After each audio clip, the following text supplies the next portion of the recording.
காஷ்மீரில் தீவிரவாதிகள் தாக்குதல். பகல்காம் அப்படிங்கிற இடம் வந்து காஷ்மீரில் சுற்றுலா பயணிகளுக்கு ஒரு ஏற்ற இடம். அதனால் சுற்றுலா பயணிகள் அங்கே போயிருக்காங்க. அப்போ காஷ்மீர் தீவிரவாதிகள் வந்து மதத்தின் பேரில் சொல்லி நிறைய பேர் சுட்டிருக்காங்க. 25 பேர் வரை இறந்து விட்டதாக செய்தி வந்திருக்கிறது. இது நீங்கள் மற்ற சேனல்லாம் பார்த்தீங்கன்னா ஏன் வந்து சுட்டான், அதில் என்ன செக்யூரிட்டியில் என்னென்னமோ சொல்லுவாங்க. இவங்க தான் என்னமோ செக்யூரிட்டிக்கு வந்து இது மாதிரி சொல்லுவாங்க. நம்ம அப்படி பேச போகிறதில்ல. நம்ம வந்து அரசியல் ரீதியான காரணங்கள் என்ன அப்படிங்கிறத ஒரு வித்தியாசமாக பேசணும். அதனால் என்ன விஷயம், ஏன்னா இங்கே இருந்துக்கிட்டு சொல்லிடலாம் காஷ்மீருங்கிறது சுதந்திரம் அடைஞ்சதுலேருந்து இந்தியாவுக்கு தலைவலியாக இருக்கக்கூடிய ஒரு இடம். அப்போ இருந்தே இங்கே தீவிரவாத தாக்குதல் இதெல்லாம் நடந்துக்கிட்டு இருக்குது.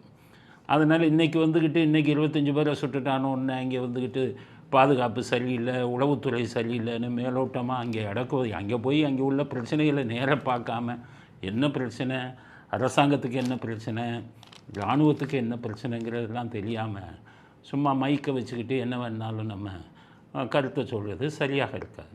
அதனால் அடிப்படையில் இது எப்படி ஆரம்ப கட்டத்திலேருந்து இது என்ன காரணம், இந்த மாதிரி பிரச்சனை கிட்டத்தட்ட 75 வருஷமாகி, சுதந்திரத்துக்கு 75 வருஷமாகியும் இன்னும் அங்கே ஏன் இந்த பிரச்சனைகள் இருக்குது அப்படிங்கிற பழைய சரித்திரத்தையும் நம்ம இப்போ பார்க்கணும்.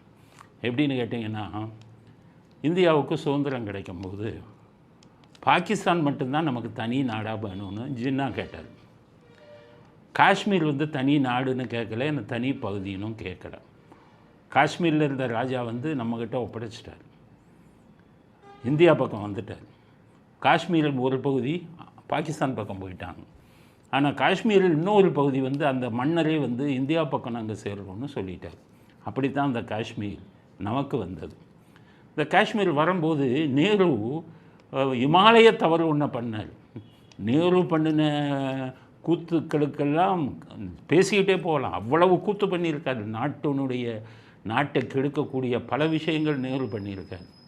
இது நேதாஜி விஷயத்தில் நிறைய பண்ணியிருக்காரு, நிறைய சொல்லியிருக்காங்க. இதுலேயும் மிகப்பெரிய முட்டாள்தனத்தை நேரு பண்ணார். காங்கிரஸ்காரவங்கெல்லாம் நேரு தாக்குறவங்க கோவிக்காதீங்க, சரித்திரம் அதுதான். சரித்திரம் என்னவோ அதைத்தான் நம்ம பேசணும்.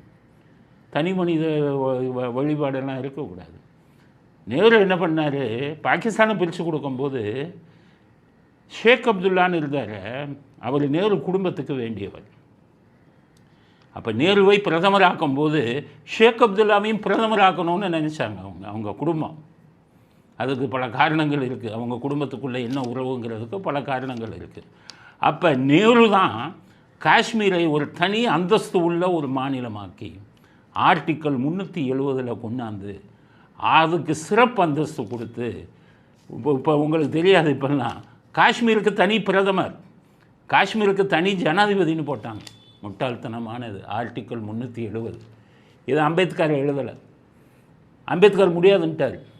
வல்லபாய் பட்டேல் எதிர்த்தார்.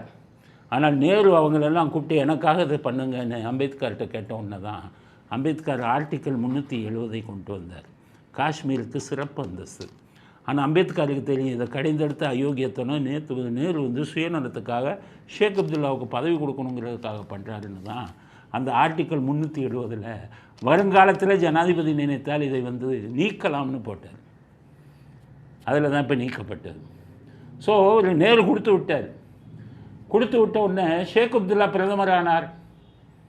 ஒரு ஜனாதிபதி போட்டாங்க, சுதந்திரம் ஆன உடனே கேலி கூத்து. அப்புறம் நேரு வந்து காஷ்மீருக்கு பிரதமர் ஆன உடனே காஷ்மீருக்கு போகணுன்னு போகும்போது ஷேக் அப்துல்லா நேருவை உள்ள விட மாட்டேன்ட்டார். இது வந்து எங்கள் நாடு, இது மாநிலம் அல்ல, வீசா வாங்கிட்டு வாடினார். அப்போ தான் நேரு தன்னுடைய தவறை உணர்ந்தார். இவர்களுக்கு தனித்து சிறப்பு அந்தஸ்து கொடுத்தது தவறுங்கிறத அப்போ தான் உணர்ந்தார் நேரு.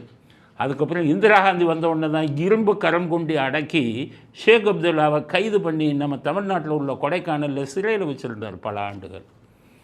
இப்படி அந்த ஆர்டிக்கல் 370 சிறப்பு அந்தஸ்து கொடுக்கக்கூடியதை நேரு கொண்டு வந்தார். அதுதான் இன்னைக்கு பிரச்சனையாக இருப்பதற்கு காரணம். அப்போ நடந்தது என்னென்னா, நேதாஜியுடைய ஃபார்வர்ட் பிளாக், நேதாஜி மறைந்து, அதாவது வெளியில் போயிட்டார். எங்கே போனாருன்னே தெரியல. 45 47 சுதந்திரம் கிடைக்குது. நேரு சிறப்பந்தஸ்தை ஆர்டிக்கல் 370 கொண்டு வந்தார். இந்தியாவில் ஒரு பேர் எதிர்க்கலை. ஏன் எதிர்க்கலைன்னா இப்போ காங்கிரஸ்னால் எல்லாம் தெய்வமாக நினைக்கிறான். சுதந்திரம் வாங்கி கொடுத்த கட்சி. இந்த காஷ்மீர் விஷயத்தில் நேரு இவ்வளோ பெரிய இமாலய தவறு பண்ணதை யாருமே கண்டுக்கலை. ஆனால் இது 370 மாபெரும் தவறு அப்படின்னு சொல்லி நேதாஜியின் ஃபார்வர்ட் பிளாக் கட்சியில் நேதாஜியுடைய சீடர் தமிழ்நாட்டில் இருந்து எம்பியாக போனார் முத்துராமலிங்க தேவர், பசும்பொன் முத்துராமலிங்க தேவர்.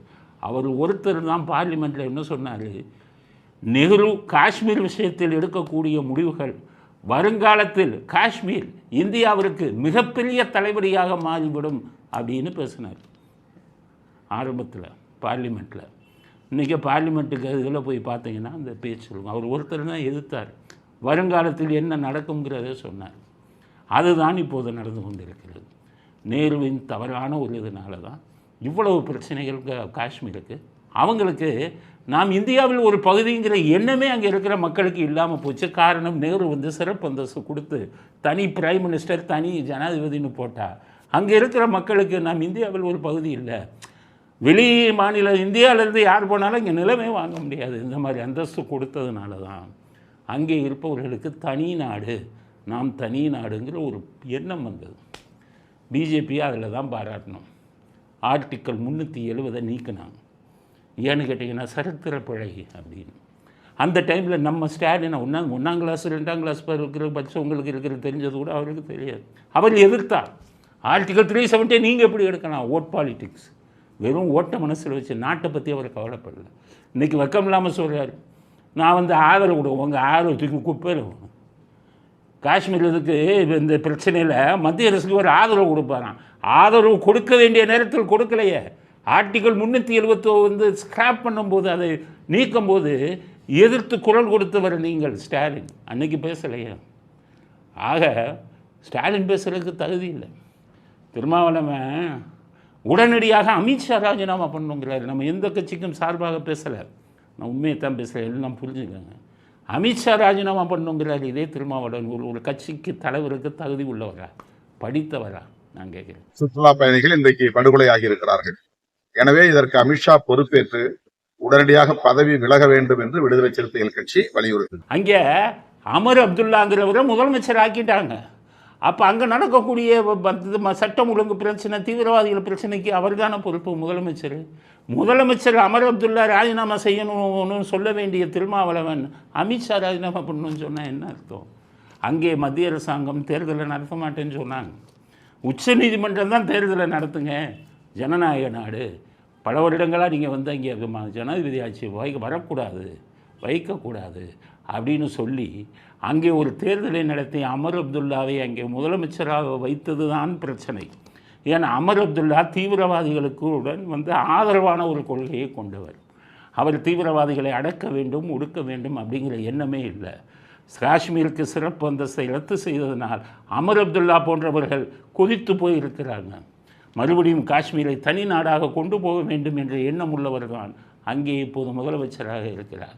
அவர் நடவடிக்கை எடுப்பது என்பது சும்மா பேருக்கு கண்துடைப்புக்காக தீவிரவாதிகளை ஊக்குவித்து கொண்டிருக்கிறார். அந்த பக்கம் பார்த்தீங்கன்னா பாகிஸ்தான், அவங்க நிறைய தீவிரவாத இயக்கங்கள், லட்சர்வதி அதெல்லாம் பாகிஸ்தானில் இயங்குது. இவர்களெல்லாம் அங்கிருந்து தீவிரவாதிகளை காஷ்மீர் உள்ள அனுப்பி வச்சிருக்காங்க. அதனால தான் பாகிஸ்தானும் சரி, இப்போது அங்கே ஆண்டு கொண்டிருக்கும் அமர் அப்துல்லாவும் சரி, இவர்கள் இருவரும் கூட்டாக சேர்ந்ததுனால தான் இப்படிப்பட்ட தீவிரவாத நடவடிக்கைகள்.